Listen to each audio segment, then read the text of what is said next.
What's going on, sports fans? I hope you are as happy as I am to be welcoming football back into my life, back into our lives. Thank you very much for joining us. I am Christian Pedersen, and in no particular order, because I love all my children the same. This one's Noah Laxina. He hosts RBU. This one's Braden Soprenet. He hosts Inside the Huddle. This one's Tommy Morris. He's the host of all of our shows, of everything. Least favorite too, also. Least favorite. No, you're my boss, so you're technically my most favorite. Guys, we have the distinct privilege of being at Cathedral Catholic today to talk to some Roll Dons hashtag. So we've got an RBU with Sean Puma. We got all sorts of good stuff. Let's just go ahead and get into first things first. What do you say we do a rehashing just to let people know what the preseason looked like poll-wise of what the top 10 is? Tommy, do you have the voice to it, or are you deferring? I'm going to defer to you. You're going to defer to me. All right, fair enough. So the reason we are here is Cathedral Catholic #1 in the preseason poll voting. Helix Highlanders #2, Torrey Pines #3, Madison #4, Mission Hills #5, San Marcos 6, La Costa Canyon 7, Carlsbad 8, Eastlake 9, Steel Canyon 10, with Lincoln, RB, Saints, Ramona, Mira Mesa, and Otay Ranch all receiving top 10 votes. What that means is absolutely nothing, considering that the season hasn't started yet. That's just our fun way of letting you kind of know the best that we can sort of understand from summer stuff, because you sort of chop it up and you go, I just don't know. So that's where we were. Now to where we are. What we got here on tap for you this week, like I said, we'll go to RBU with Sean Puma. But before that, Braden, you got a new project that you've been working on, Inside the Huddle. You want to give everybody a little what's what about what it is and a preview of what they're going to have to look in store for this week. Yeah, so Inside the Huddle is a podcast by coaches, for coaches, with coaches. And, we break down, coaches throughout the county, North County, East County, South Bay, City League, and we get their different perspectives on different topics, facing the San Diego high school football scene, whether it be private school and public school, whether it be, in this particular week, we're talking about the early season and starting on August 17th. So, we've had some great coaches on already. Looking forward to this week. We got Coach Bernie down at Castle Park, Coach Thompson at Mira Mesa, and then, of course, the legend Coach McFadden's back at Eastlake, and he's going to join us this week as well. All sorts of interesting things brought up there. First thing, though, is go check out the podcast. You can listen to it on Spotify, iTunes, SoundCloud, anything. We'll find ways to have you guys listen to it. But you brought up Eastlake. You brought up Castle Park. We're at Cathedral Catholic. All sorts of things like that make me seamlessly transition into our game predictions, previews, whatever you want to call it. This is the first time we've had you on for one of these. Yeah, it is. And we have to start with the one that you have to abstain from because of extenuating circumstances. Our first game of the week to highlight is Cathedral Catholic taking on #7 La Costa Canyon at LCC. Now, you talked to both Coach Doyle and Coach Sovacol last week on your podcast about just the open division is down to 4, so everything is heightened tension. So why not start the season with an absolutely absurd game? Now, guys, we don't have to go into predictions, but just give me sort of a vibe of what you're looking for in this matchup. Well, I think it's appropriate that Noah's here because you're going to have two of the best running backs in the county going at each other with Sean Puma and Carson Lippert. So I'm excited to see some good ground game out of these two teams. Noah? Yeah, I'm very excited to see how the top running backs perform in week 1, especially going head-to-head, having that matchup. But I really think that Cathedral is going to push forward this year, recover from their last season, and they're going to start strong against a very good opponent in LCC.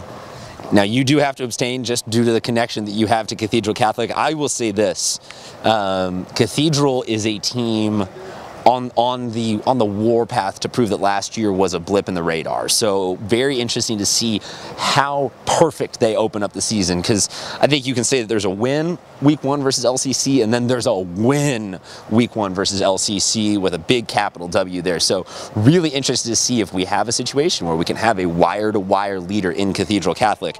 Our next game to talk about, Torrey Pines. They are going to go all the way down to play at Eastlake, another game where we have huge running backs. Roman Coe on the Eastlake side, Smack Bingham, I apologize for that one, Smack Bingham on the Torrey Pines side. Braden, we'll start with you.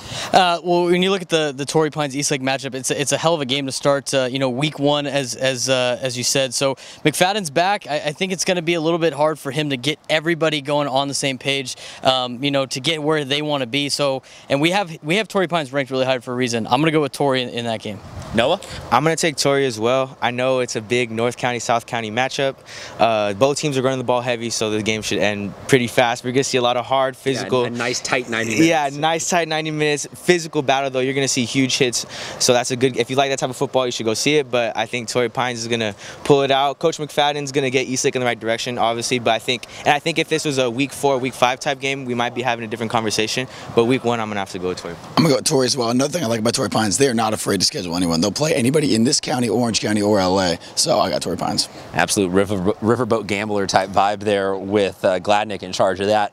Guys, I just want to highlight something that is amazing to me. In our preseason top 50 rankings, each one of these offensive lines had 3 guys from it in that top 50. So no matter what, I think that this might be the most exciting game in the county just because of the fact that we're talking, yes, there's skill position talent and overall talent here at Cathedral. Yes, there's skill position. There's one line here. There's this. That both of these teams have just huge people movers up front. So there should be a lot of really well executed football. Next one, Rancho Bernardo, the team that might be considered the biggest sleeper in the county for a top 10 run versus Madison, who with Keenan Christian at the helm for senior year, you got to think all cylinders firing there. Yeah, like Noah said about last game, if we're talking about this like week 4, week 5, I think we have a different conversation. But as of right now, where Madison is, the guys that got coming back and the skill guys, I think it'd just be a little bit too much for Rancho Bernardo to start off the season in week 1. Fair enough. Yeah, Keenan Christian, he had a phenomenal track season. Spring training for us too. He had a great track season, and you could tell that in that span, he just improved dramatically everywhere. Agility, speed, strength. He looks bigger, and I feel like that's going to translate onto the football field perfectly, and he's going to show why he's one of the best running backs in the county week 1. Yeah, he put some ridiculous numbers. He did so all last year. I'm tempted to take the upset, but I'm not going to. I'm going to stick with Madison, too. I'm going to be boring, sorry. Fair enough. I will just say that every single game this year, I think we got to look to see just what kind of numbers Keenan Christian is going to give us, because there is enough explosiveness there that we could be seeing an all-time county-type season with some historic numbers. Final game, speaking of historic numbers, I'll give you historic number 1. This is the first Friday night that Farrell will be having high school varsity 11-man football. Guys, they will be taking on Castle Park. This ultimately ties back into this week's podcast because you will have the Castle Park head coach. Guys, this doesn't need to be win, loss, or draw, but just what can we say about Farrell giving birth to a new program? It's exciting. It's very exciting. It's going to be really hyped up. I'm sure the students there are very excited. I know the players for a fact are going to be excited because, for us, being on varsity for the first time was a great experience for us, and these kids are now experiencing it, for the first time, and it's going to be a great opportunity for them. That being said, I still think Castle Park's probably going to get the win.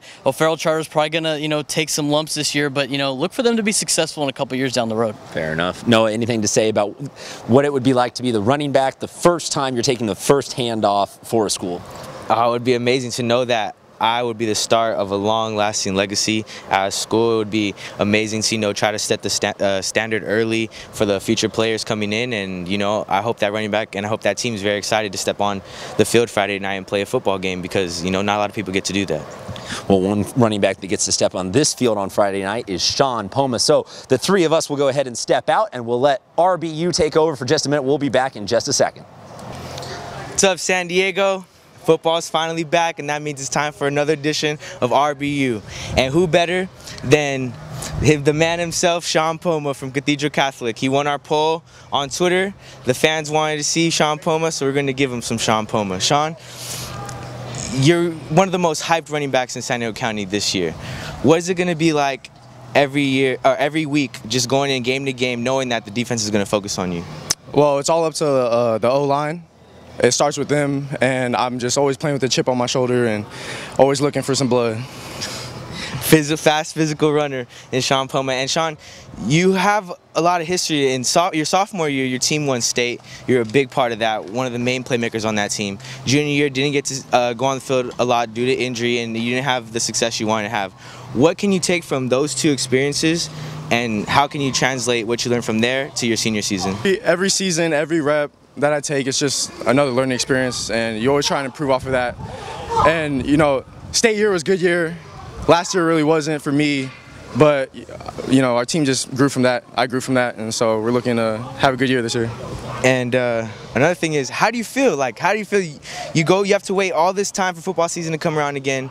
You're back. You've been I'm pretty sure you've been working super hard all off season. Now you get to work with your teammates in camp, and you know you get to be on the field with them and enjoy your last season of Friday Night Lights. How does that feel? That's all that matters, is just enjoying this season, taking it all in. High school went fast, so this is my last year about to take it all in with all my homies. So.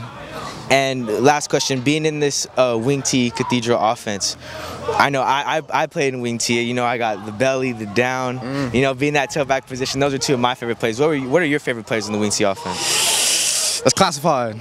Classified. Okay, you'll see it on Friday nights then. You'll see it on Friday nights. Sean Puma going to be lighting up scoreboards all season, lighting up the stat chart. Good luck this season, and I hope best of luck for everything. Thank you. We're out.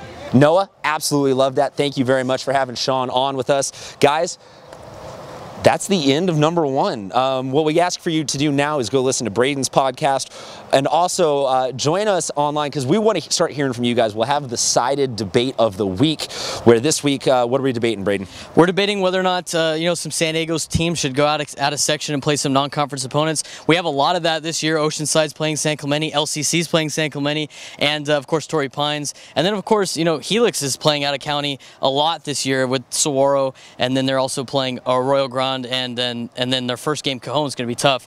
Whether or not that's a good thing for us San Diego teams, or you know, maybe it's a bad thing, you guys debate on sided, and we'll be on there and give our opinions as well. Absolutely. We'll just go ahead and prove to us once and for all finally that you know more about sports than the four of us combined.